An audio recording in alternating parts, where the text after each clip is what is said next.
Halo sahabat Merdeka, jumpa lagi dengan kami tim Modul Nusantara Lego Lego. Sebelum lanjut, aku mau ngasih tahu teman-teman kalau Lego Lego punya tagline yaitu berkumpul, berkolaborasi dan berprestasi. Nah, sesuai dengan isi tagline kami, berkumpul dari berbagai daerah untuk berkolaborasi, menyuarakan betapa beragamnya kebudayaan yang dimiliki oleh negeri ini, serta kami ingin terus berprestasi dalam menggapai impian. Nah, teman-teman, modul Nusantara kali ini adalah pengenalan tradisi dan kebudayaan lintas asal mahasiswa program pertukaran mahasiswa Merdeka. Tapi sebelum itu, sahabat Merdeka sudah tahu belum apa sih itu tradisi dan kebudayaan? Jadi, tradisi adalah suatu adat ataupun kebiasaan turun-temurun yang diwariskan oleh nenek moyang dan masih dilestarikan oleh masyarakat dengan menganggap dan menilai bahwasannya kebiasaan yang ada ialah yang paling benar dan paling bagus. Sedangkan budaya adalah pikiran, akal budi, serta sesuatu yang sudah menjadi kebiasaan dan sukar diubah, baik itu kepercayaan, adat istiadat, kesenian, moral, dan hukum. Bismillahirrahmanirrahim. Assalamualaikum warahmatullahi wabarakatuh. Shalom, Om Swastiastu, Namo Buddhaya, salam kebajikan, salam sejahtera untuk kita semua. Bersyukur kehadirat Tuhan Yang Maha Kuasa atas segala limpah rahmat kepada kita semua pada kesempatan ini. Begitu pula untuk selalu kita diberi kesehatan dan kemauan untuk melanjutkan diskusi kita.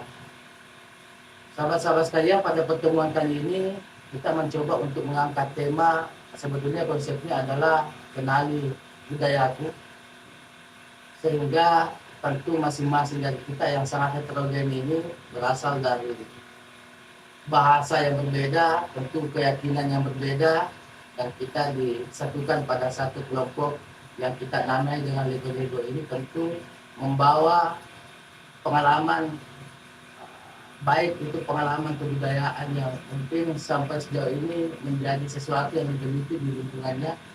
Begitupun dengan mungkin beberapa kebudayaan yang mungkin terlepas dari ikatan kita karena itu tidak pernah lagi mungkin terlihat di permukaan. Nah, pada kesempatan ini tugas kita adalah bagaimana mencoba untuk mendeteksi kembali dan mengembalikan ingatan-ingatan itu bahwa sebetulnya di dalam proses kehidupan kita ini tradisi dan kebudayaan itu adalah sesuatu yang membentuk persepsi kita, baik itu sikap, perilaku kita dan sebagainya. Tentu yang disebut dengan lokalisme itu, yang disebut dengan pengalaman kebudayaan itu adalah menjadi bagian dari kita. Tentu di era yang kita sebut dengan era Gen Z ini, kebudayaan dan tradisi itu menjadi sesuatu yang penting untuk dipertahankan, tetapi itu rupanya juga harus menjawab berbagai macam tantangan yang memang setiap saat dan setiap waktu dengan perubahan-perubahan yang sangat dinamis ini, itu mungkin sebagian akan menjadi hilang di tengah-tengah kita. Mungkin yang teman-teman yang masyarakat Jawa, suku Jawa misalnya, bagaimana dengan aksara, bagaimana dengan tradisi upacara adat, begitupun dengan yang berasal dari Pulau Sumatera dan di Pulau Sulawesi, mungkin ada yang dari Aceh dan sebagainya. Tentu varian-varian ini yang perlu untuk kita lihat bersama-sama di tempat ini, dan itu dipresentasikan secara besar. Kemudian lalu juga mungkin ada yang akan mengangkat misalnya tokoh nasional yang ada di daerahnya, atau mungkin ada tokoh spiritualitas di daerahnya yang menjadi tokoh yang mengambil peran banyak atau mengambil bagian penting di dalam memberikan pengajaran atau memberikan sumbangsi pemikiran yang besar terhadap perkembangan masyarakat tersebut. Itu yang penting untuk kita diskusi sama-sama. Tetapi saya ingin mengingatkan bahwa di dalam proses tradisi dan kebudayaan berjalan, tentu ada pro dan ada yang kontra. Yang pro itu karena memang sebagian kelompok yang mungkin tidak ingin melihat lagi kebudayaan ini, tradisi ini bercampur dengan mungkin paham-paham keagamaan dan keyakinan yang dianggap bahwa itu berseberangan dengan agama. Jadi ada kelompok tertentu yang mungkin ya, bisa kita klaim sebagai kelompok agamis ya, yang mencoba untuk dengan alasan pemurnian ajaran sehingga menghilangkan atau mencoba untuk menghancurkan seluruh apa yang terkait dengan di luar dari itu. Begitu pula dengan mungkin kelompok-kelompok modernis yang lain, khususnya anak-anak muda ini yang karena menganggap bahwa beberapa hal dari kebudayaan dan tradisi itu tidak fashionable. Tidak ya sudah menjadi usang dan itu seharusnya berganti. Padahal tidak seharusnya demikian karena tradisi kebudayaan itu jangan dilihat pada satu persepsi saja, tetapi tradisi kebudayaan itu banyak memberikan pelajaran kepada kita bagaimana kita berperilaku dan bersikap di dalam hidup kehidupan kita. Nah, untuk ini maka presentasi yang dilakukan oleh teman-teman ini memperkenalkan kebudayaan masing-masing, memperkenalkan tokoh masing-masing. Semoga menjadi sesuatu yang memberikan manfaat kepada kita semua, tentu dengan dasar kita penting untuk saling kenal mengenal, dan kemudian dari proses yang kita jelaskan itu apa yang bisa kemudian kita ambil pelajaran di dalamnya secara bersama-sama, bahwa kita ini adalah Indonesia yang bertanggung jawab terhadap keutuhan negara kesatuan Republik Indonesia. Wallahu muwaffiq ila aqwamit thoriq. Assalamualaikum warahmatullahi wabarakatuh.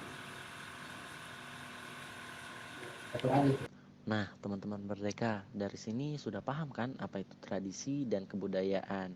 Kali ini, masing-masing dari kami akan memperkenalkan tradisi dan kebudayaan di daerahnya masing-masing. Yuk, kita simak satu persatu. Yang pertama ada Michelle dari Purwokerto. Shalom, salam sejahtera bagi kita semuanya. Om Swastiastu, Namo Buddhaya, salam kebajikan. Yang saya hormati dosen muda Nusantara Daeng Hadir, yang saya hormati Kak Wulandari sebagai LO, dan saya hormati dan banggakan teman-teman dari kelompok Lego-Lego. Izinkan saya, Michael Alessandro Putra Bengana, Mas Ganteng dari Purwokerto. Lanjut. Nah, saya berasal dari Kota Purwokerto yang berada di Kabupaten Banyumas, Jawa Tengah. Saya lahir dan besar di Purwokerto, tapi saya ada keturunan dari Sulawesi Utara, tepatnya di Manado. Nah, di Purwokerto ini, gambarnya kurang bagus. Lanjut. Nah, ini di sini ada ikon Purwokerto, yaitu alun-alun. Nggak kelihatan. Terus ada ikonnya terbaru peninggalan Bupati lama, yaitu ada Menara Pandang Teratai. Dan ini juga ada alun-alun. Alun-alun ada yang ini versi siangnya dan ini yang versi malam. Sama aja karena gambarnya nggak kelihatan. Lanjut. Nah, makanan khas di Purwokerto itu ada mendoan. Mendoan itu dari tempe yang dikasih bumbu. Itu bumbunya bisa opsional, bisa bumbu instan maupun bumbu bikin sendiri.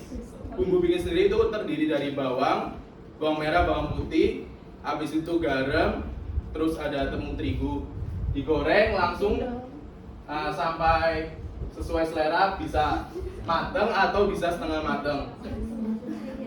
Nah, itu stop di situ dulu karena selanjutnya saya nggak nyiapin PPT, yaitu ada bahasa lokal atau bahasa daerah di sana, yaitu ada bahasa Banyumasan yang benar-benar lokal, yang itu menurut saya itu cukup unik, yaitu bahasa Banyumas ngapa.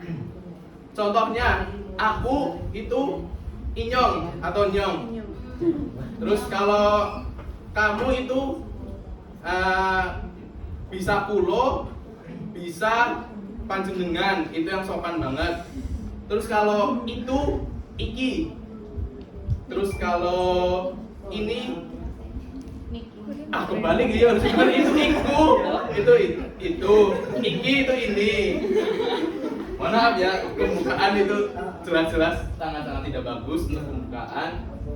Terus juga ada satu tokoh daerah yang berasal dari Purwokerto Banyumas, itu ada Jenderal Gatot Subroto. Jenderal Gatot Subroto itu adalah salah satu tentara nasional Indonesia yang sangat berjasa kepada bangsa Indonesia dan namanya diabadikan sebagai Jalan Jenderal Gatot Subroto ataupun sebagai rumah sakit di Jakarta, rumah sakit TNI yaitu RSPAD Gatot Subroto. Terus ada juga ikon Prokerto, itu ada pendidikan. Di sana ada Universitas Jenderal Sudirman, itu universitas negeri yang merupakan universitas terbesar di Prokerto. Lalu ada universitas swasta, itu ada Universitas Telkom, universitas saya sendiri Wijaya Kusuma Prokerto, ada Universitas Islam Negeri UIN Saizu, terus ada Universitas Nahdlatul Ulama, dan ada satu juga Universitas Muhammadiyah Purwokerto. Ya, mungkin itu presentasi singkat mengenai asal daerah saya yang sangat-sangat singkat, mungkin bisa diterima dengan baik. Sebelum saya tutup, mungkin ada pertanyaan? Gak ada? Lanjut dulu. Lanjut. Wah, puji Tuhan sekali. Pertama langsung selesai gak sih? Ya, sekian dari saya. Mohon maaf apabila ada salah kata, salah perbuatan, walaupun. Yang kedua, Siti Nurjana dan Farha dari Jakarta. Waalaikumsalam warahmatullahi wabarakatuh. Orang kita dari Jakarta, khasnya Jakarta itu berpantun ya, Wak. Nah, jadi bantu cakep ya teman-teman. Kasih paham Pak Farha.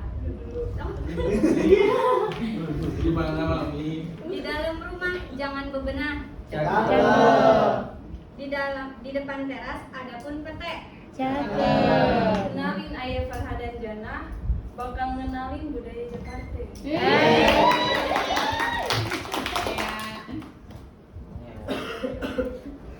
Langsung saja untuk mempersingkat waktu, di sini saya akan mengenalkan kota kelahiran saya, yaitu Jakarta. Jadi Jakarta ini dibentuk pada 22 Juni pada tahun 1527 yang didirikan oleh Pangeran Fathaillah yang datang ke kota Jayakarta untuk mengganti kata Sunda Kepala menjadi DKI Jakarta. Oh iya,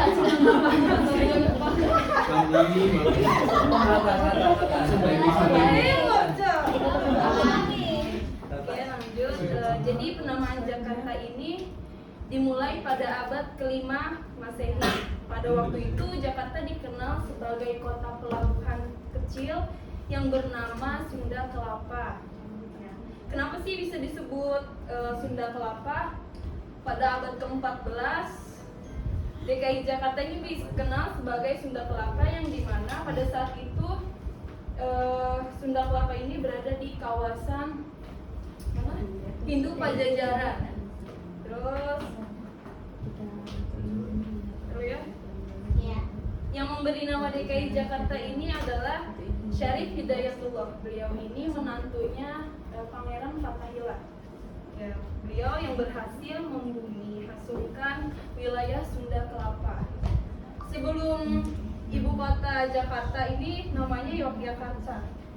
Terus Jakarta ini terbagi menjadi 5 wilayah di dalam satu kabupaten. Ada Jakpus, Jakut, Jaksel, Jaktim, atau lagi apa ya? Jakbar. Nah, kebetulan partner saya ini dari Jakut ya? Ya, Jakut. Ini bisa dilanjutkan. Oke, terima kasih Farha atas kesempatannya. Kebetulan saya Siti Nurjana berasal dari Jakarta Utara dan saya lahir di Jakarta Utara. Adapun keturunan saya itu dari Bugis, Bone, seperti itu, ibu bapak saya. Nah, Jakarta Utara ini sangat luas sekali teman-teman. Jadi ini saya akan menjelaskan satu kota yang tepatnya itu tempat tinggal saya, yaitu Tanjung Priok. Nah, Tanjung Priok ini akan bercabang lagi, hanya saja di sini akan saya jelaskan secara ringkas. Nah, kita berkenalan terlebih dahulu terkait dengan Tanjung Priok. Tanjung Priok ini dia berasal dari kata Priok, Tanjung dan Priok. Tanjung ini artinya adalah lebih kayak menjorok atau dekat dengan laut. Kemudian ada pun Priok yang ini bisa diartikan yaitu panci yang buat masak teman-teman. Seperti itu. Nah, Ini yang memang merupakan komunitas perdagangan sejak persejarahan. Jadi memang teman-teman, Tanjung Priok ini sebelumnya adalah, tadi sudah dikatakan oleh Farha, merupakan pelabuhan yang besar, sehingga ini menjadi titik utama yang untuk ekspor dan impor seperti itu, baik dari laut seperti itu. Selanjutnya, yang ketiga, Andriana dari Semarang. Selamat malam teman-teman semua. Gimana kabarnya hari ini? Alhamdulillah. Alhamdulillah, masya Allah. Nah, berdirinya saya di sini, saya akan mengajak kalian untuk kenal sedikit tentang kota tempat tinggal saya, yaitu kota Semarang. Itu panggilan gimana dong?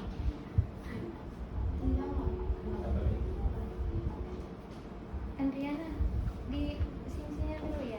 Oke. Sekalian jalan aja nggak apa-apa. Kamu mau sambil lihat ini nggak? Nggak usah. Ayo, nggak apa-apa.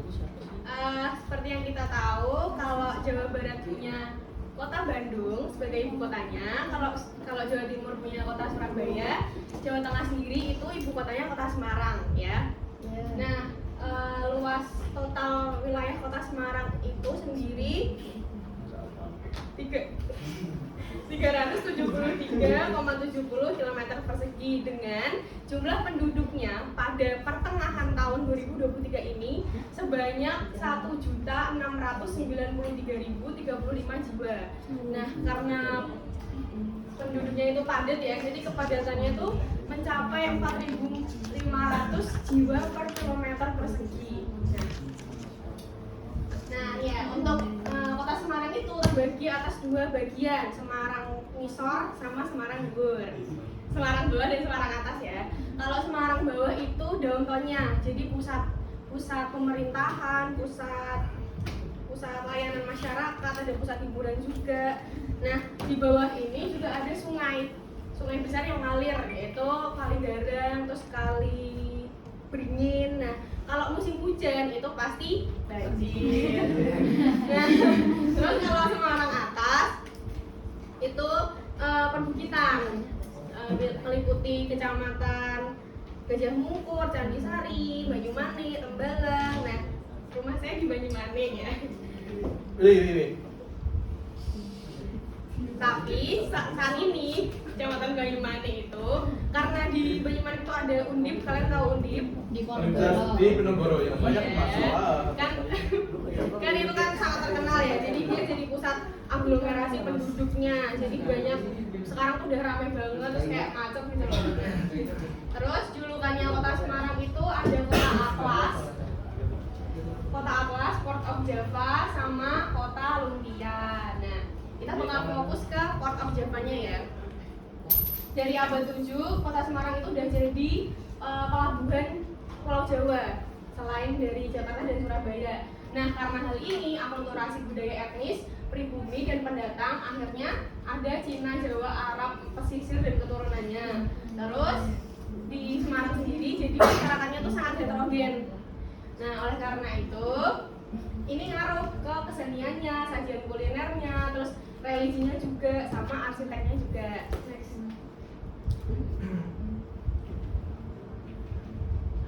Nah, kalau kota Jakarta punya kota tua, kalau Semarang punya kota lama.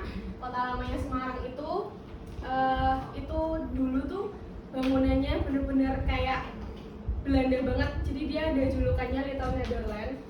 Dia dipakai sama bangsa Belanda buat aktivitas sehari-hari. Dia bener-bener kayak Belanda banget. Di next kak, ada fotonya.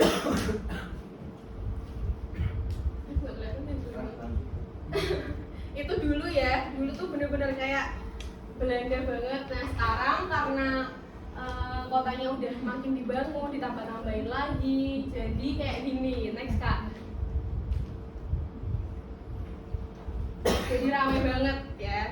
Tapi dia tetap nggak ngubah sejarahnya. Kalau misalkan kalian semua datang di situ, masih ada bangunannya, cuman mungkin udah dicat ulang, terus banyak lampu, terus banyak, sekarang udah banyak. Yang keempat, ada Indah dari Ternate.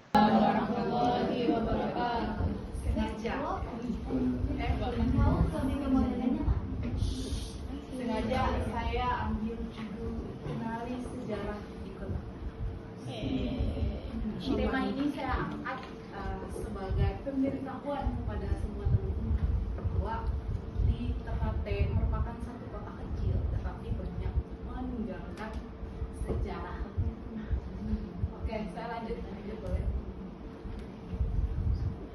Nah, perlu teman-teman semua ketahui bahwa Ternate merupakan salah satu dari 9 kabupaten yang ada di Maluku. Nah, kota Ternate sendiri merupakan tempat singgah bagi bangsa Portugis waktu penjajahan dulu.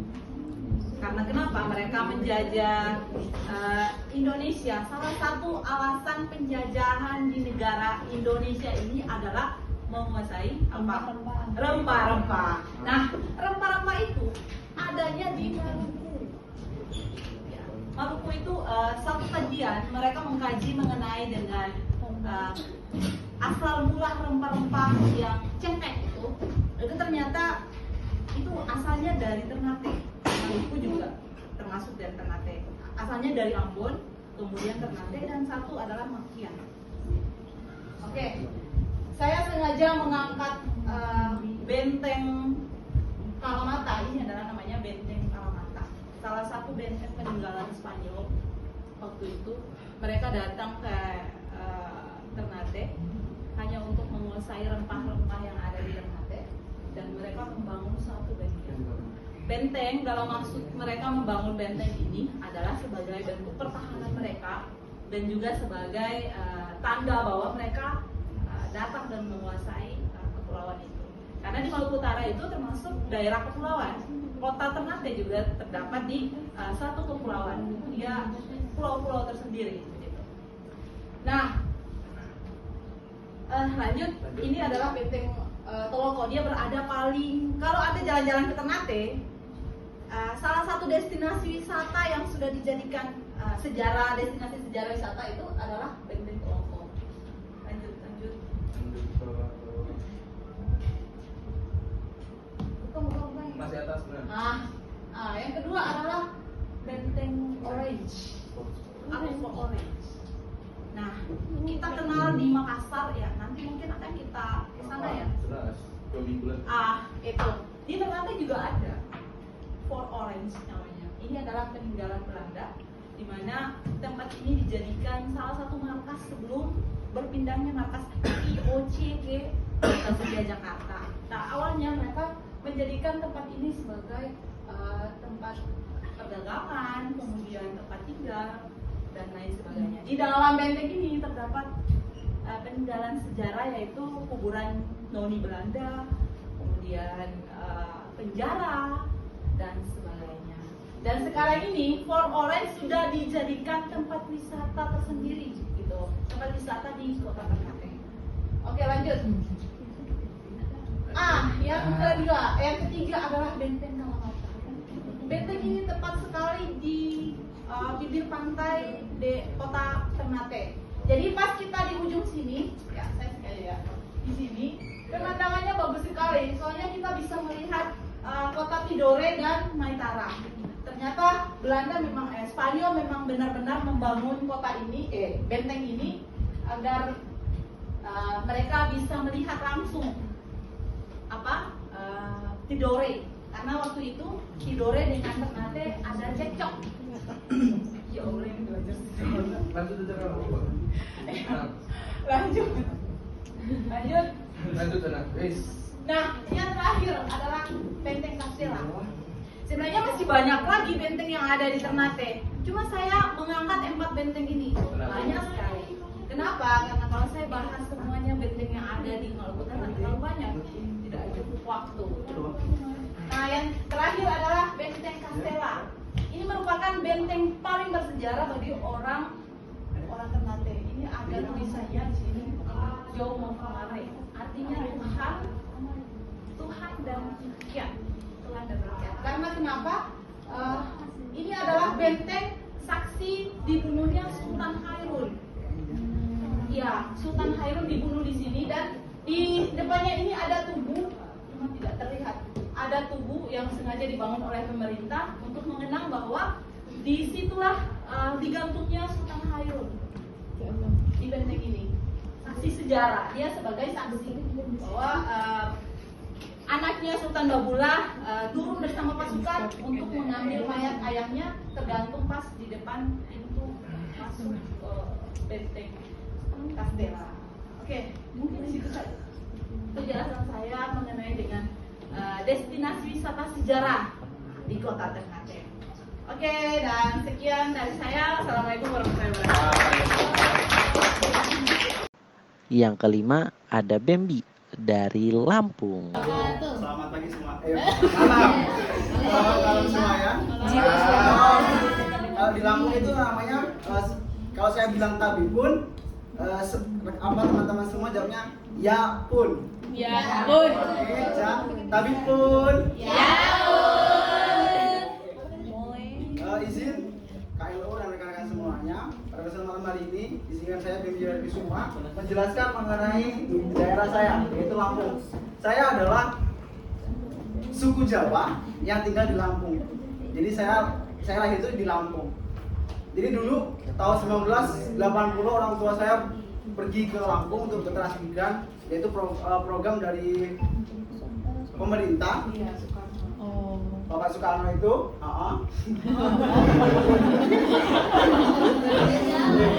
itu 1980-an Bapak saya merantau di Lampung itu bujangan. Jadi belum menikah. Kemudian setelah itu 1990 menikah, kemudian kembali lagi ke Lampung. Jadi bapak saya itu dapat orang Jawa, habis itu pindah lagi ke Lampung. Oke, tuh. Nah di Lampung sendiri ada keunikan sendiri di Lampung. Yang pertama adalah gerbang Sumatera. Kenapa dibilang gerbang Sumatera? Karena dari Sumatera Barat, Sumatera Utara, Selatan, Bengkulu dan lain-lain itu ketika mau menuju ke Pulau Jawa harus melewati Lampung Selatan. Itu Lampung. Kita menuju ke yang paling atas. Itu yang namanya adalah Menara Siger. Siger adalah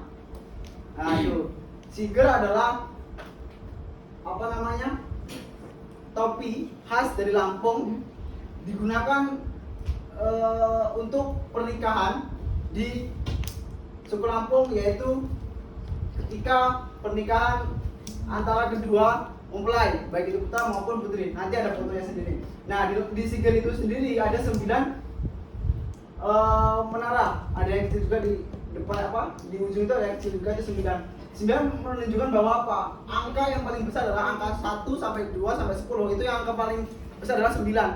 Beda kalau 1 sampai 10 sampai 12 itu beda lagi. Seperti itu. Kemudian ini ada, kalau masjidnya ini masjid sponsor ini BSI ini. Itu belakangnya itu udah laut. Nah di Lampung sendiri ada yang namanya Gunung Krakatau. Gunung Krakatau adalah gunung yang sangat luar biasa. Tahun berapa itu erupsi, kemudian menimbulkan bencana tsunami dan lain-lain lainnya itu. Nah, kita menuju ke bawah. Oke, ini adalah kain tapis. Kain tapis ini anyaman ya? Rajutan. Ya,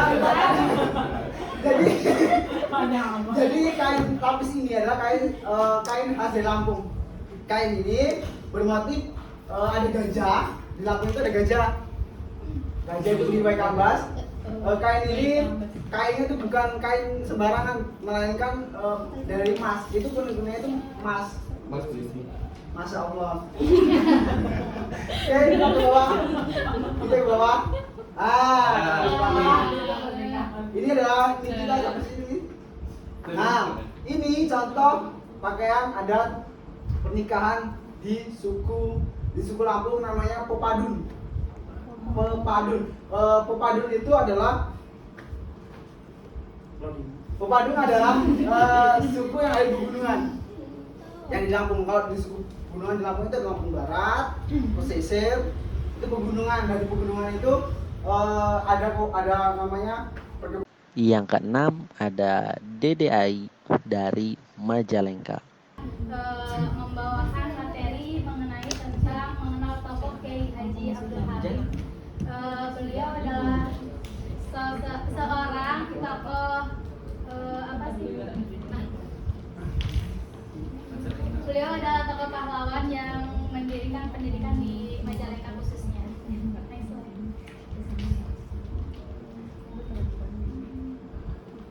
Nah, ini adalah latar belakangnya, latar belakang beliau ya. Salah satu tokoh yang cukup berperan adalah Kiai Haji Abdul Halim. Ia merupakan seorang tokoh kemerdekaan sekaligus ulama dari Kabupaten Majalengka khususnya gitu ya. Nah, terus sejak dulu ia memang tokoh yang ulet untuk mempelajari hal-hal baru dan membagikan kepada masyarakat sekitarnya.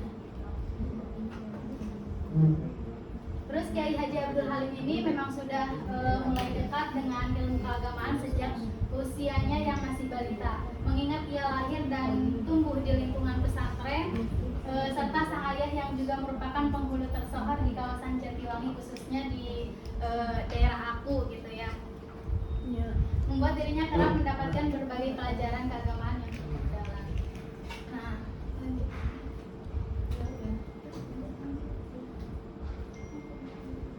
Nah, di sini ada dua prinsip yang dipegang oleh seorang Kiai Haji Abdul Halim tersebut.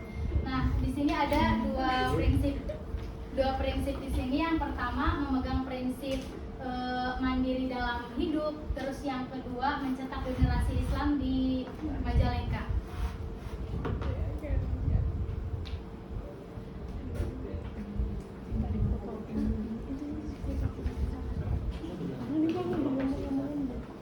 Nah, terus yang pertama ini selama berkelana untuk mengasah ilmu agama Islamnya, ia juga menyambi jualan untuk bertahan hidup. Nah, jadi sosok si Kiai Haji Abdul Halim ini dia suka berkelana mencari ilmu gitu, bukan hanya di daerah Majalengka tapi dia juga keluar gitu. Ya tahu kemana? Nah, terus ia juga menyambi jualan untuk bertahan hidup, berjualan berbagai kebutuhan santri seperti kecap, sarung, buku-buku agama hingga kain batik. Nah, kecap di sini itu salah satu makanan ciri khas Majalengka. Yaitu salah satunya kecap yang terbuat dari kedelai.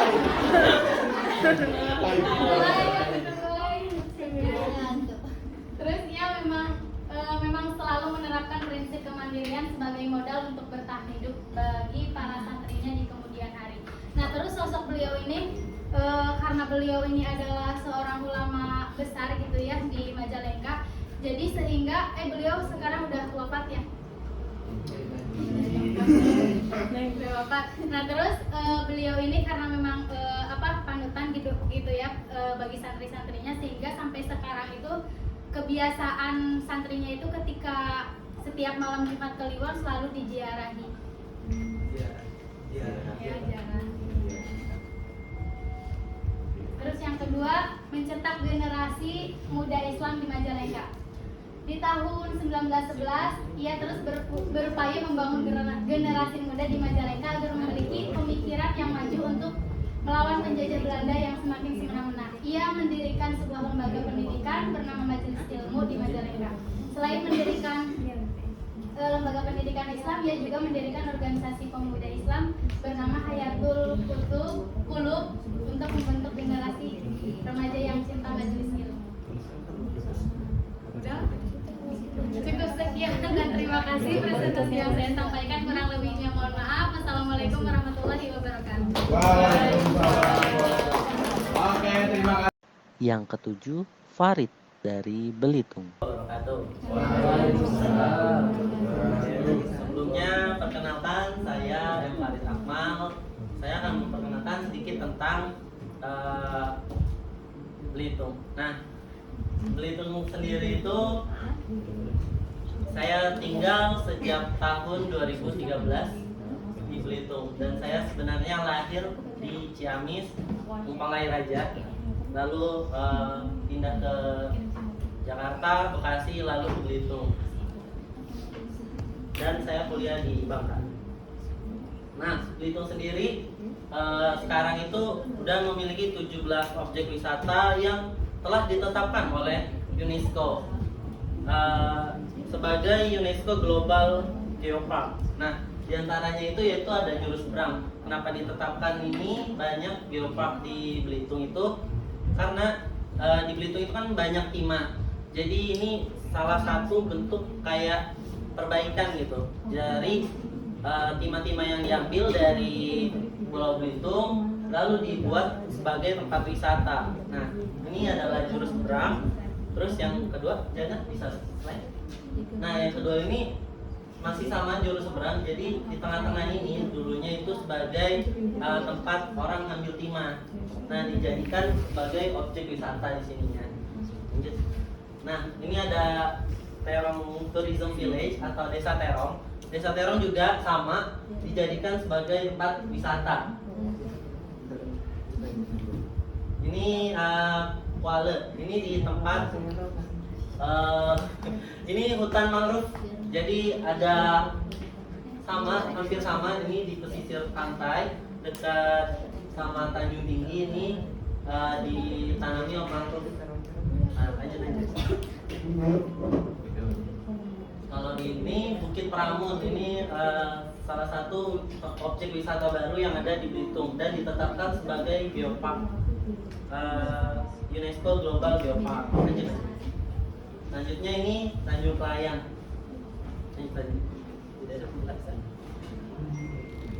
Nah, ini juga salah satu bentuk hasil tambang yang udah sangat dalam ya. Itu namanya Namsalu Open Pit. Jadi ini adanya sebenarnya di area Kampit. Jadi berbatasan langsung dengan Belitung Timur dan Belitung gitu.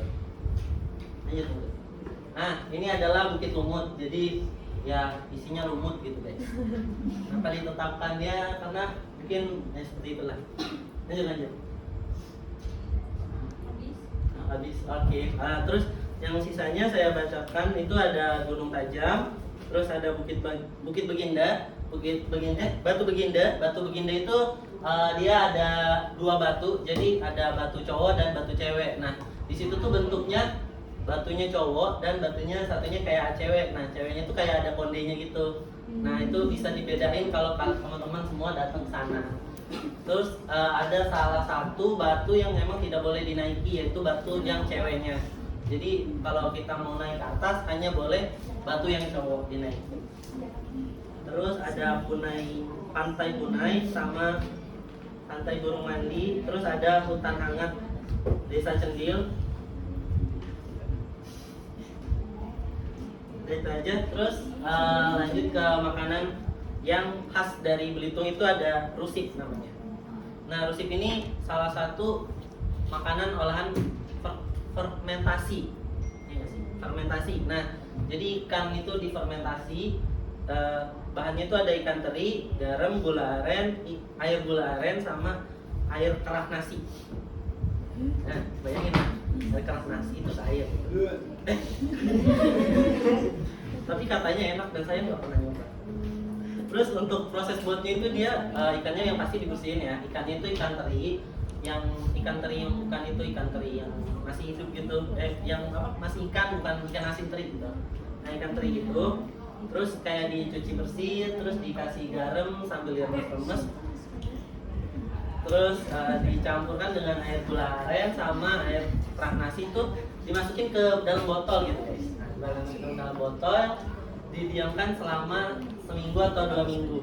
Nah, setelah itu kalau dia jadi itu rasanya seperti baunya tuh ada khas, terus rasanya asam dan asin. Nah, itu bisa disajikan langsung, dimakan langsung, atau bisa dimasak dulu pakai cabai bawang sama perasan jeruk gitu. Ini saja dari saya. Terima kasih. Wassalamualaikum warahmatullahi wabarakatuh. Waalaikumsalam. 8. Devika dari Bandung. Perkenalkan, nama saya Devika Olianita Putri. Di sini saya akan menjelaskan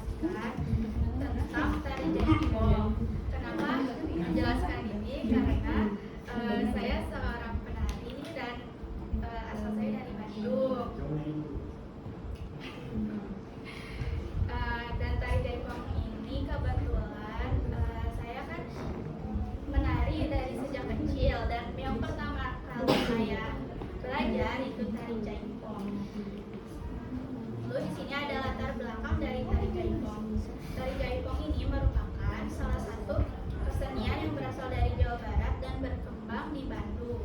Kesenian ini berkembang sangat pesat dan menjadi kesenian yang masih populer hingga saat ini. Dirangkum dari berbagai sumber, tari jaipong ini menjadi salah satu ikon budaya Bandung, Jawa Barat yang tingkat eksistensinya masih tinggi. Lalu di sini juga saya akan menjelaskan tokoh pencipta tari jaipong. Ada Bapak Gugum Gumbira Tirasonjaya. Bapak Gugum Gumbira ini lahir di Bandung pada tanggal 4 April 1945. Ia dikenal sebagai maestro tari jaipong dan sanggar seni juga lah yang didirikannya. Jaipong ini memulai debutnya pada tahun 1974 ketika Pak Gugum beserta gamelan dan para penarinya pertamanya tampil di depan umum. Pemerintah Moranis berupaya untuk menekan ini karena amoralitas yang dirasakan seperti mewarisi beberapa seksualitas untuk Nah, tarian jaipong ini selamat dari larangan resmi Indonesia pada musik pop asing selama beberapa tahun dari tahun 1980-an sampai pertengahan 1980.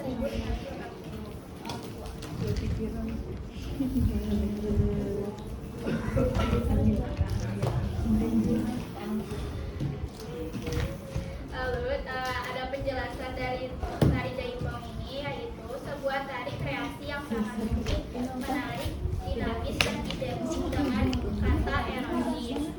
Tarian ini merupakan gabungan dari beberapa gaya kesenian tradisional seperti wayang golek, pencaksilat, dan ketuk pilu.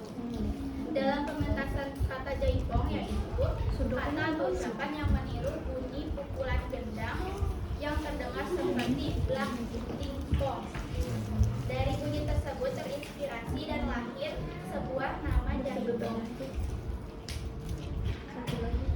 Tari jaipong ini dikenal dengan istilah 3G, yaitu singkatan dari geol atau gerakan memutar pinggul, lalu ada juga gerakan pinggul menghentak ke samping kanan dan kiri, dan adanya goyang gerakan ayunan pinggul tanpa hentakan. Pada gerakan dalam tari jaipong tersebut terdiri dari 4 bagian, yaitu adanya pembuka, pencungan, ngalah, dan micit. Jaipong ini hasil dari studi yang memperbarui musik ritual desa bernama ketuk pilu dengan gerakan dari pencaksilat, seni bela diri di Indonesia, dan musiknya dari tarian teater bertopeng yaitu topeng banjir atau ada juga teater wayang golek. Nah, kebetulan kemarin kan saya menarikan tarian jaipong yang judulnya Ciptaning Rasa Bojongan. Di sini saya akan menjelaskan sedikit. Sekian dari saya.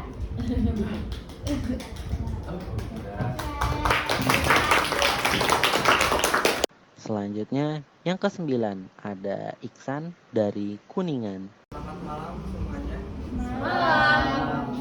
Sebelumnya mohon izin kaulah terus teman-temanku yang saya cintai dan saya banggakan. Kayaknya cintanya saga. Cintanya bagi banyak. Sebelumnya teman-teman lihat dulu ke atas deh. Ipan urut. Wah. Ipan urut. Saya pengen tahu aja teman-teman ini masih memperhatikan atau enggak. Siap. Sebelumnya gak usah perkenalan. Tapi intinya saya itu dari Kabupaten Kuningan, Jawa Barat, masuk di suku Sunda. Di Kuningan, Jawa Barat itu sebenarnya terkenal dengan julukan kota kuda. Tapi nggak banyak kuda juga sih. Cuman julukannya tuh kota kuda karena mungkin sejarahnya itu sejarah di masa lampaunya itu dia apa ya, kayak ada ikon-ikon kudanya gitu. Jadi terkenalnya itu dengan kota kuda. Nah, di sini saya akan menjelaskan salah satu keunikan di Kuningan karena kampus saya itu berada di desa Cibubur. Nah, di desa Cibubur itu salah satu desa dengan toleransi yang tinggi karena tidak hanya satu agama, tapi ada agama Islam, ada agama Kristen, ada agama Konghucu, dan ada satu agama kepercayaan yang masih dianut oleh warga Cibubur, yaitu agama kepercayaan lokal, yaitu Sunda Wiwitan. Nah, saya akan jelasin sedikit tentang Sunda Wiwitan. Nah, yang teman-teman lihat semua di gambar ini, itu tuh ini adalah bangunan cagar budaya dari Paseban, namanya itu Paseban, itu tempat dari agama Karubun atau agama dari Sunda Wiwitan. Terus apa lagi? Saya sebenarnya nggak terlalu memahami ya Sunda Wiwitan karena memang dia agama sendiri gitu. Tapi intinya ajaran Sunda Wiwitan ini sebenarnya ada sebelum 6 agama yang ada di Indonesia kayak Islam, Hindu, Kristen, Protestan, Katolik, terus apa lagi Konghucu. Itu datang ke Indonesia itu udah ada Sunda Wiwitan. Sunda Wiwitan ini sebenarnya kentalnya itu di suku Baduy. Suku Baduy di Banten itu masih menganut kepercayaan dari Sunda Wiwitan.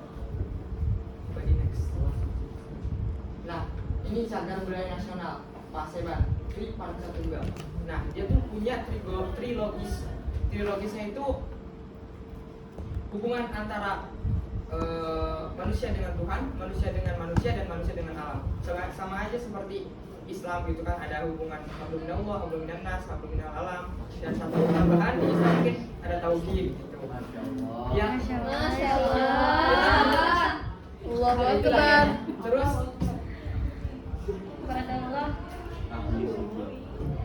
nah, mereka tuh percaya ada sama Tuhannya itu namanya tuh Gusti Nu Maha Suci, Allah Nu Maha Kuasa.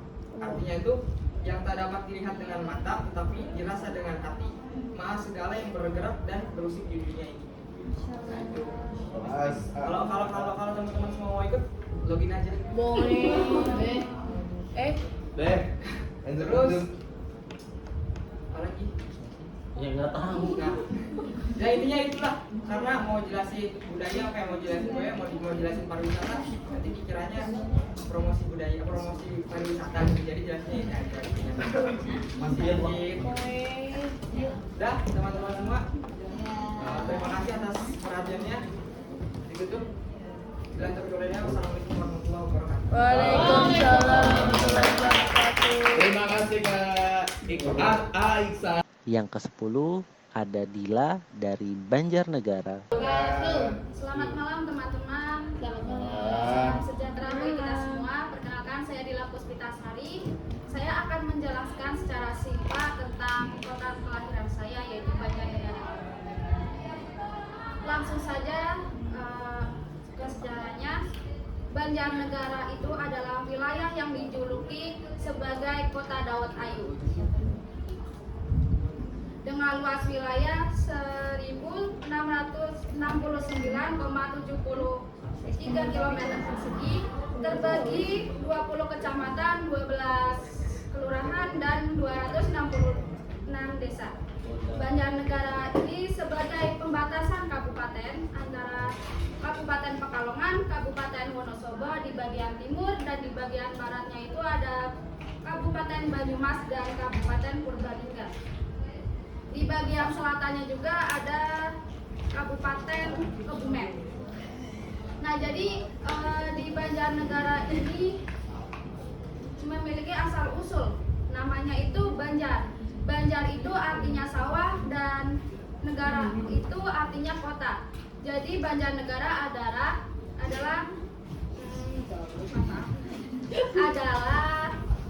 persawahan yang dijadikan kota. Nah, selanjutnya itu ada ikon dari Banjarnegara, yaitu alun-alun.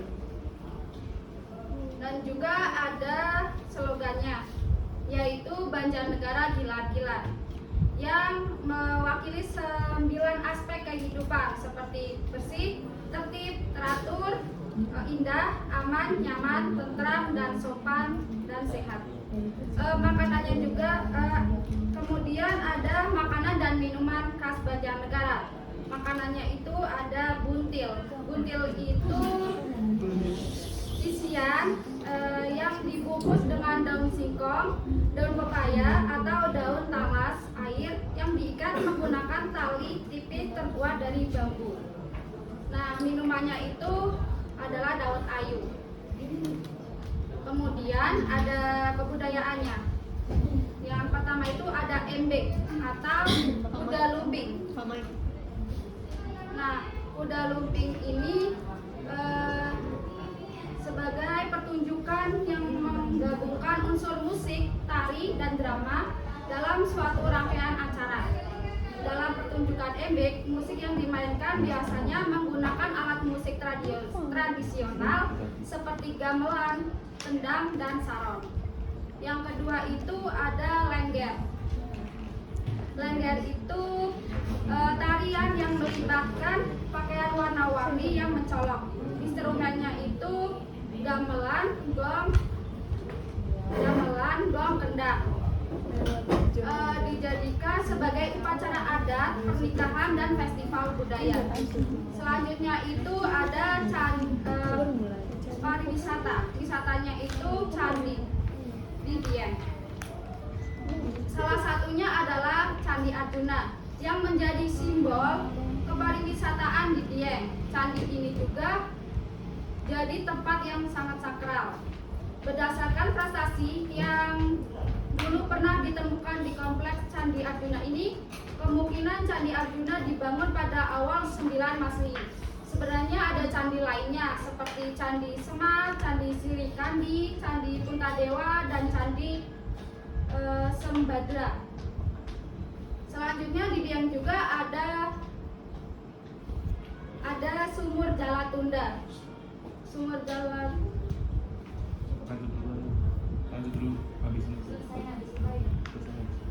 Sumur Jalatunda yang memiliki diameter 90 meter. Menurut para ahli, sumur ini terbentuk dari letusan gunung berapi jutaan tahun yang lalu. Bekas letusan ini kemudian membentuk lubang kawah seperti sumur. Lambat lautnya lubang ini terisi dengan air sampai saat ini. Lokasinya agak tersembunyi, makanya orang-orang itu jarang mengunjunginya. Nah, pengunjung harus mendaki anak tangga sejumlah 257 buah tangga. Terima kasih. Sama-sama. Oke, terima kasih ke Banjarnegara yang telah menjelaskan mengenai Banjarnegara. Kita ke Jawa Timur lagi pada Mas. Ke-11 ada Rizky dari Probolinggo. Oke, perkenalkan nama saya Muhammad Firdaus, asal saya dari Probolinggo dan kampus asal saya dari Universitas Menjadi Probolinggo. Oke, langsung saja ya, maksud tanpa pada panjang. Probolinggo. Bicara tentang Probolinggo, apakah teman-teman sekalian sudah ada yang tahu atau pernah ke Probolinggo sebelumnya? Pernah dengar saja. Nggak pernah? Nah, jadi Probolinggo itu terletak di apa namanya? Kawasan Tapal Kuda. Ada yang tahu Tapal Kuda? Tapal Kuda itu nama kawasan yang mencakup 7 daerah di Jawa Timur, yaitu ada Situbondo, Bondowoso, Lumajang, Jember, Banyuwangi, Pasuruan, dan Probolinggo. Oke, langsung ke adat mungkin ya. Oke, di sini ada 4 kebudayaan atau adat. Ada bibibi, kerapan sapi berujul, tolon tanah, dan petik laut. Mungkin di sini saya akan menjelaskan satu saja ya tentang bibibi. Bibibi itu adalah satu tradisi bersedekah yang ada di Probolinggo. Itu biasanya dilaksanakan pada bulan Ramadan di hari ke-27 Ramadan atau 3 hari sebelum Idul Fitri. Oke, lanjut. Oke, makanan khas. Untuk makanan khas di sini ada ketan keratok. Ketan keratok adalah jajanan tradisional khas Probolinggo, terbuat dari ketan putih yang dikukus, lalu diberi taburan kacang kratok dan parutan kelapa, lalu dikucuri saus dari gula merah. Dan kenapa saya di sini kasih gambar anggur dan mangga? Karena Probolinggo itu ikonnya mangga dan anggur. Gitu. Manggur. Lanjut. Wisata. Di sini ada 4: Gunung Bromo, Gili Ketapang, air terjun Madakaripura, dan Seruni. Mungkin Gunung Bromo sudah tidak asing lagi ya bagi teman-teman sekalian. Ya yang kemarin kesepakaran karena pre-wedding. Jadi Gunung Bromo ini sebenarnya diapit oleh 4 wilayah, yaitu Pasuruan, Malang, Lumajang, Probolinggo. Tapi secara geografis Bromo itu terletak pada Probolinggo, lebih condong kepada Probolinggo. Misal teman-teman nanya kepada orang Malang, mungkin orang Malang akan bilang Bromo ini punya kita. Begitupun orang Lumajang dan Pasuruan. Tapi secara geografis Bromo ini sangat condong kepada Probolinggo, seperti itu. Oke, lanjut. Bahasa. Probolinggo memiliki dialek yang dikenal sebagai dialek Pandalungan. Pandalungan itu adalah hasil sintetis dari etnis suku Jawa dan Madura. Jadi ada 3 bahasa yang digunakan di Probolinggo: bahasa Indonesia, Madura, dan Jawa. Mungkin lebih didominasi oleh Madura kali ya. 60% Madura, 40% itu Jawa. Jadi ketika teman-teman ke Probolinggo, ketika ada orang Probolinggo itu berbicara, itu bahasanya campuran, di mix Madura, Jawa, Indonesia. Misal bahasanya tuh, kamu gimana sih? Kamu ini di rumah gitu. Kamu ini bagaimana sih gitu. Misal lagi, kamu ini mau kemana? Awakmu kate demak gitu. Kate demak. Ada katenya gitu. Jadi di mix. Oke, lanjut. Oke, matur sakalangkong. Mungkin bisa dibacakan. Sekian dan terima kasih. Assalamualaikum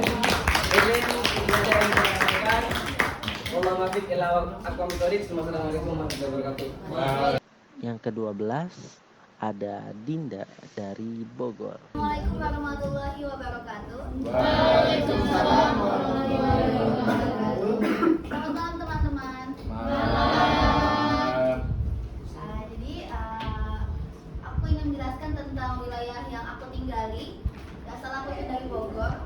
Bogor itu dijuluki sebagai kota hujan. Dan kenapa dijuluki sebagai kota hujan? Karena memiliki curah hujan yang sangat tinggi daripada kota-kota di sekitarnya, daripada Depok ataupun Jakarta. Nah, kalau misalkan kalian mampir ke Bogor, itu kalian harus nyobain yang namanya bir kocok. Birnya halal dan legendaris khas dari kota Bogor sendiri. Kenapa namanya halal? Karena punya busa dan warna yang sama kayak bir pada umumnya, tapi isinya itu bukan yang memabukkan. Itu halal karena memiliki bahan-bahan dari rempah-rempah itu sendiri kayak jahe, ada jahe, kayu manis, cengkeh, tambahan gula aren maupun serai. Dan jahe ini yang digunakan itu pembuatannya pakai jahe merah, jadi bisa membuat lebih sehat dengan sirkulasi darahnya maupun menghangatkan badan. Dan minuman ini udah ada semenjak pertengahan abad ke-20 atau lebih tepatnya pada tahun 1965. Jadi udah ada 4 generasi di usahanya itu sendiri. Dan harga per gelasnya itu murah banget dan terjangkau. Kalian udah bisa dapetin itu dengan harga Rp5.000 kalau ke sana. Jadi promosi sekalian ya. Dan bir kocok ini bisa diminum hangat maupun dingin. Jadi sensasi hangat itu didapat dari jahe di dalamnya, meskipun disajikan dengan es batu, tapi bisa juga masih berasa hangatnya untuk di kota Bogor ini. Sekian dari saya. Wassalamualaikum warahmatullahi wabarakatuh. Selanjutnya yang ke-13 ada Barik dan Ira dari Jambi. Ya, saya dari Universitas Jambi. Pada kesempatan kali ini kami akan menjelaskan tentang Jambi itu sendiri. Ya, letak Jambi berada di bagian tengah Pulau Sumatera, yaitu perbatasan utara dengan Riau, selatan dengan Sumatera Selatan, barat dengan Bengkulu dan Sumatera Barat, dan timur pun dengan Selat Berhala. Provinsi Jambi ini merupakan salah satu provinsi di Sumatera Tengah dengan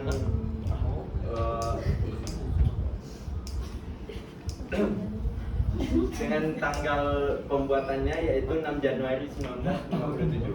Oke, selanjutnya yaitu adalah makanan khas. Makanan khasnya yaitu kue Pademangan. Kue Pademangan ini seperti bubur sumsum tapi lebih padat dengan dilapisi daun suji. Dan yang satunya lagi adalah tempoyak ikan patin. Tempoyak ini merupakan fermentasi dari durian dan tempoyak diolah dengan rempah-rempah seperti kunyit, bawang putih, bawang merah, dan cabai. Selanjutnya, bahasa daerah Jambi. Bahasa yang digunakan masyarakat Jambi merupakan bahasa Melayu yang mempunyai ciri khas huruf A pada akhir kata biasa diubah dengan huruf O. Contohnya yaitu kemana ya dengan kemano. Tetapi tidak semua kata itu bisa diganti. Sebagai contoh pena tidak bisa menjadi peno. Lanjut. Dijelaskan oleh Ira. Kaku amat biasanya kayak gitu. Ada nih hal-hal yang menarik di Jambi. Yang pertama ada Tugu Kris Ginjai. Tugu atau monumen yang merupakan ikon dari kota Jambi. Bentuknya menyerupai Kris Ginjai, yaitu Kris Kerajaan Jambi. Biasanya di tempat ini menjadikan tempat wisata atau tempat rekreasi untuk ngumpul-ngumpul, nongki, jalan-jalan, olahraga, maybe. And then Aduh, dua-duanya. kemudian ada jembatan Gentala Al-Rashid, jembatan pedestrian pertama yang memiliki kostum meliuk seperti huruf S, sehingga berbeda dengan jembatan pada umumnya. Jembatan Gentala Al-Rashid ini diresmikan pada tahun 2015 pada bulan Maret. Lanjut ada Sungai Batanghari, yaitu sungai terpanjang di Pulau Sumatera yang terletak di Provinsi Jambi, Indonesia. Dan sungai ini merupakan sungai keempat terpanjang di Indonesia. Ke-14 ada Nadia dari Pacitan. Malam. Selamat malam teman-teman semua. Kalau diberikan kesehatan, saya di sini ingin mengenalkan lagi apa itu Pacitan, di mana itu Pacitan, yaitu tempat kelahiran saya.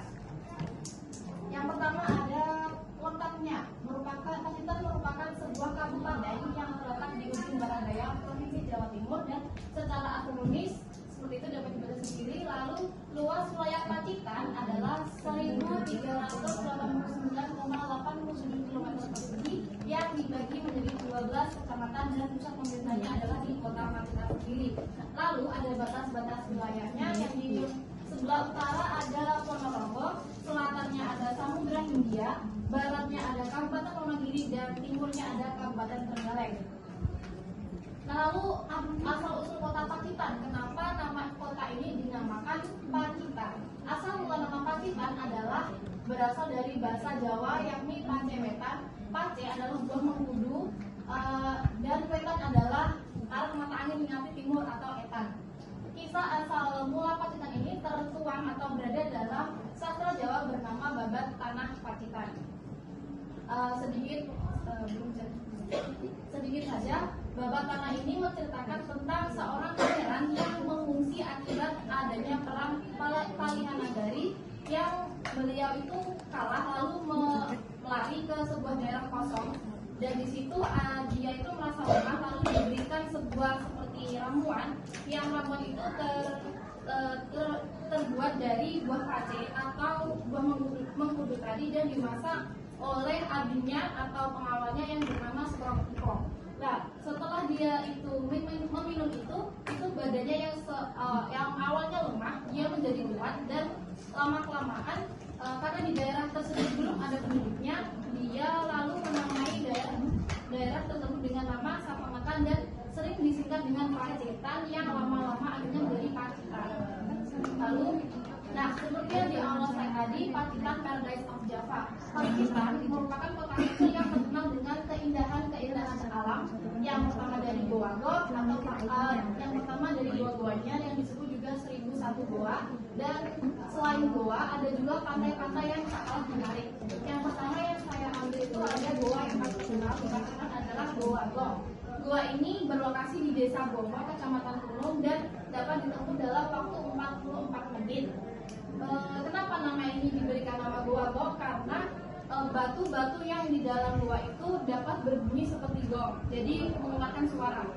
Lalu selain itu kalau ini ada warna ini indah banget karena stalaktit dan stalagmitnya itu memancarkan warna ditambah dengan lampu-lampu yang disorot dari dalamnya. Lalu yang kedua ada Pantai Klayar. Pantai Klayar ini terkenal dengan hamparan pasir putih yang membentang dan terkenal dengan seruling samudra. Ini ada seperti yang muncrat itu ya. Nah ini muncrat. Seruling samudra. Selain itu ada karang raksasa yang mirip Sphinx di Mesir dan ada air terjun alami. Next. Nah selain wisatanya yang terkenal, ada juga kesenian tradisional yang saya ambil yaitu ada wayang beber dan petai oglek. Wayang beber ini kenapa dinamakan? Oh iya. Ya nanti belajar sendiri ya teman-teman. Terima kasih. Wassalamualaikum warahmatullahi wabarakatuh. Ke-15 ada Diva dan Kholija dari Pekanbaru dan Riau.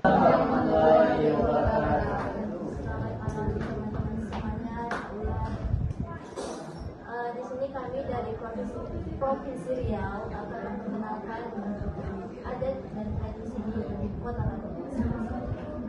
Yang pertama itu dari Rokan Guru. Yang terkenal ikut yang terkenal yaitu ini namanya Tugu Rati Toga. Tugu Rati Toga ini terdiri dari 5 tiang yang itu melambangkan 5 daerah yang ada di Rokan Guru, yaitu Ramba, Roka Depan Konco, Tembusai, dan Kuota dari Sana. Rokan Guru juga dikenal sebagai negeri 1000 sulu karena Rokan Guru banyak terdapat masjid dan surau-surau sulu.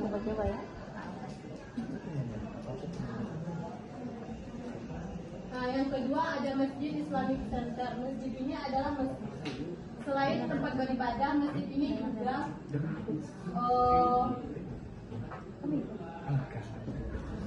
juga menjadi salah satu tempat wisata religius yang ada di Kabupaten Rokan Guru.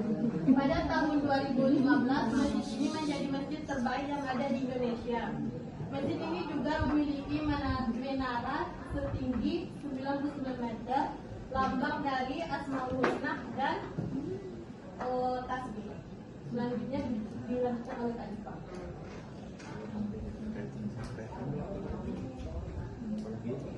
Baik, saya akan menjelaskan tentang Provinsi Riau. Nah, Provinsi Riau itu merupakan ibu kotanya itu Pekanbaru. Jadi Provinsi Riau itu terdiri dari 10 kabupaten dan 2 kota madya, yaitu salah satunya Pekanbaru dan Dumai. Nah, kota Pekanbaru sendiri itu full daratan, jadi nggak ada lautan sama sekali. Jadi kalau mau cari tempat objek wisata itu nggak ada, hanya mall. Nah, ini merupakan baju adat Melayu, yaitu adalah baju kurung. Jadi setiap di Provinsi Riau itu baju adatnya itu adalah baju kurung. Nah, baju kurung ini biasanya itu dipakai di hari Jumat, itu diwajibkan untuk seluruh masyarakatnya. Nah, biasanya itu kalau laki-lakinya itu harus pakai songket, dan songketnya itu ada peraturannya juga. Kalau misalnya dia sudah menikah, dia itu di bawah lutut, tapi kalau ketika dia sebelum nikah atau lajang itu di atas lutut, jadi itu membedakannya. Nah, yang sebelah sini itu contoh dari adat pengantinnya. Nah, ini rumah adat Melayu. Kalau yang ini salah satu yang terkenal di Pekanbaru. Kalau beda lagi sama yang di Rohul. Kalau Melayu, kalau di Pekanbaru itu lebih rumahnya itu rumah Selasa Jatuh Kembar. Kenapa disebut dengan Jatuh Selasa? Rumah Selasa Jatuh Kembar karena di sisi kiri dan kanannya itu ada teras yang agak lebih rendah dibandingkan yang di tengahnya itu. Dan di tengah belakangnya itu ada namanya Salam Bayu. biasanya itu adalah ibadah yang tentang pujian kepada Tuhan. Nah, saya juga menekankan Muhammad. Pokoknya adat Melayu ini lebih aksaranya itu lebih ke Arab, tapi tanpa ada garis patah yang domah itu. Next. Nah, kalau untuk makanan khas Melayunya itu Udah jadi lapar. Kalau untuk lauknya itu ada ikan patin. Kalau di sini mungkin ada ikan patin. Lapar nih. Gara-gara lihat cabe. Nah, kalau untuk pembedanya itu salah satunya itu adalah Yang udah malam. untuk penjambutan. Dan Gurinam 12 juga tentang puisi nasihat agama. Next.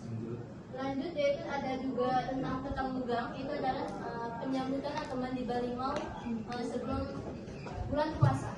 Sekian penyampaian dari kami. Assalamualaikum warahmatullahi wabarakatuh. Selanjutnya ada Sahda dari Trenggalek. Di sini saya akan memperkenalkan kota kelahiran saya, yaitu kota Trenggalek.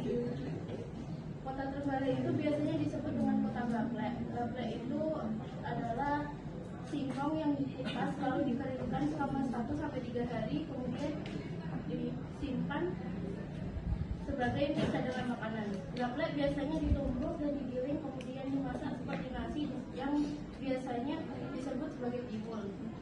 Nah, kota Trenggalek ini memiliki terbagi menjadi 14 kecamatan dan 157 desa. Sekitar 4 kecamatan mayoritas desanya dataran, sedangkan 10 kecamatan lainnya mayoritas desanya pegunungan, termasuk kecamatan saya di pegunungan. Di kecamatan saya itu ada tradisi yang namanya tradisi hitung batik. Hitung batik itu adalah tradisi menurun dari masyarakat kecamatan Doko. Biasanya upacara ini ada saat di bulan Surau, yaitu perhitungan bulan di Penanggalan Jawa. Jadi tradisi ini itu dilaksanakan pada hari bulan Suraunya, yang biasanya diikuti oleh para petinggi kecamatan, para petinggi desa-desa yang ada di kecamatan. Itu di bawah dan yang dipakai saat ritual tersebut itu ada beberapa sesaji seperti takbir pulang. Takbir pulang ini itu adalah bentuk nasi, kotak nasi tapi terbuat dari daun pisang yang ada di dalam bumbunya. Next ada seni tari tulang Turanggoyakso. Turanggoyakso ini berasal dari kata Turanggo yang berarti jalanan dan Yakso yang berarti pukul atau raksasa. Turanggoyakso ini sudah dikenal sebagai kesenian asli Trenggalek sejak tahun 80-an. Kesenian tari Turanggoyakso ini mulanya berasal dari upacara adat Barisan yang ada di salah satu kecamatan Doko. Tarian ini menceritakan tentang kemenangan warga desa di kecamatan Doko dalam mengusir permukaan yang menyerang desanya.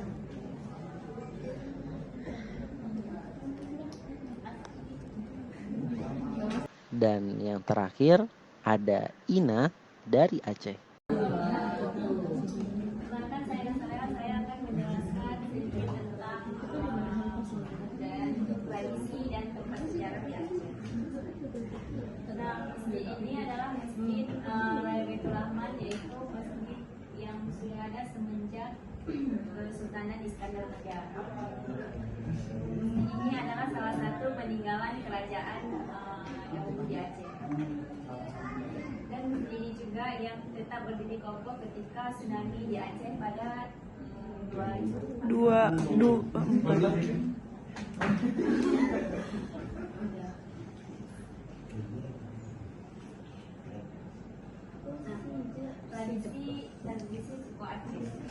Tradisi suku Aceh ada pesuju. Pesuju ini adalah sebuah yang pesuju adalah sesuatu yang untuk mencari keberkatan gitu. Misal mau menikah, maka ada tradisi untuk dipesuju dulu gitu. Atau mau mengaji, ada pesuju dulu itu untuk mencari keberkatan.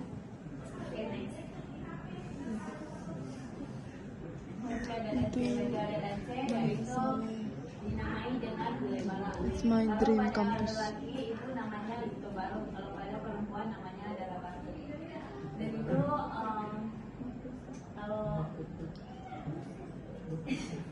kalau bajunya itu namanya mukesah, topi lelakinya itu namanya muketop, di baju mukesah dimana dikatakan tidak usang. Dan itu kan ada incung itu adalah senjata tradisional Aceh.